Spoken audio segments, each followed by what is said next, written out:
सर्वात आधी जन्मला तरी मागे कसा राहिला तरी मागे माननीय व्यासपीठ अशा कार्यक्रमाचे प्रमुख उपस्थित सर्व मान्यवर आणि राजकीय बालमित्रांनो,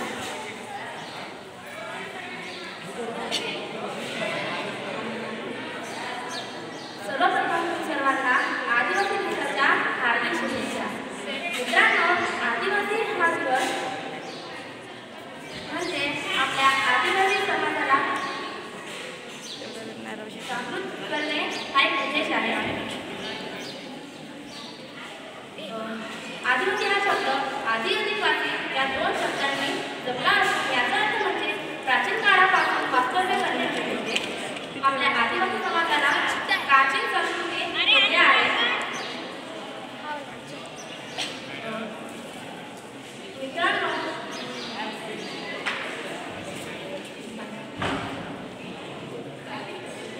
राष्ट्राचे पंडित हे राज्याचे राजे, क्रांतिवीर गड किल्ल्याचा वारसदार, क्रांतीवीर गुणवंत, चित्त्यासारखा चपळ, सह्याद्रीचा ठाण्यावर, आदर्श क्रांतिवीर रामोजी म्हणाले.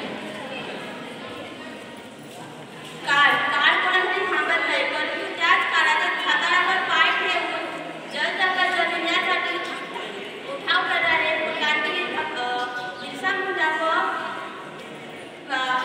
पंडित रॉबिन हुड साधी पक्षी यामार्फत संपूर्ण भारतभर संदेश पाठवले. त्यांच्या वाघ हे जंगलाचा राखणदार आहे, त्याला मारल्या तर निसर्ग चक्र थांबल्याशिवाय राहणार आहे. उदाहरण, सूर्य हा विश्वाचा प्राणशक्ती आहे. वृक्ष म्हणजे पृथ्वीवरील सळसळीत धगडीत उजळ आहे. नदी नाले म्हणजे पृथ्वीवरील सळसळीत रक्त म्हणजे ज्या निसर्गाला चालणारे गरजा आहे असं सांगणारे जगभरात सांगणारे संत मराठी. आजच्या कार्यक्रमानिमित्त आपण त्याचं कारण स्मरण करायला त्या संदर्भात मी 2 ओळ तुम्हाला सांगू इच्छितो. मातृभूमी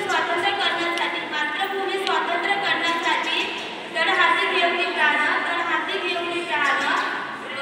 बांधुनी कमल डोक्यावरी लढले क्रांतिवीर महान. मित्रांनो, आपली आदिवासी संस्कृती खरंच खूप सुंदर आणि उत्कृष्टपूर्ण आहे. आपल्यातील नाट्यकला, वाद्यकला, चित्रकला, पोशाख, आहार विहार यांची तर बातच नाही. देणाऱ्याने देत जावे आणि घेणाऱ्याने घेता देणाऱ्याचे हात घ्यावे अशा उक्तीप्रमाणे आदिवासी समाजातील लोकांनी देशासाठी खूप काही केले आहे, दिले आहे आणि देत आहे. पण मात्र स्वतः आजही उपेक्षितांचे जीवन जगत आहे. गरिबी, अन्याय, निरक्षरता, कानवसनी, बेरोजगार, अंधश्रद्धा अशा गोष्टींना त्यांना आजही तोंड द्यावे लागते. म्हणून त्यांनी या समस्या सोडवण्यासाठी देशातील संयुक्त राष्ट्रसंघाने 9 ऑगस्ट हा दिवस जागतिक आदिवासी दिवस म्हणून साजरा करण्याचे घोषित केले आहे व देशातील पेशा कायद्याने आदिवासी बांधवांना विशेष अधिकार दिले आहेत. देशाच्या स्वातंत्र्यासाठी आदिवासी बांधवांनी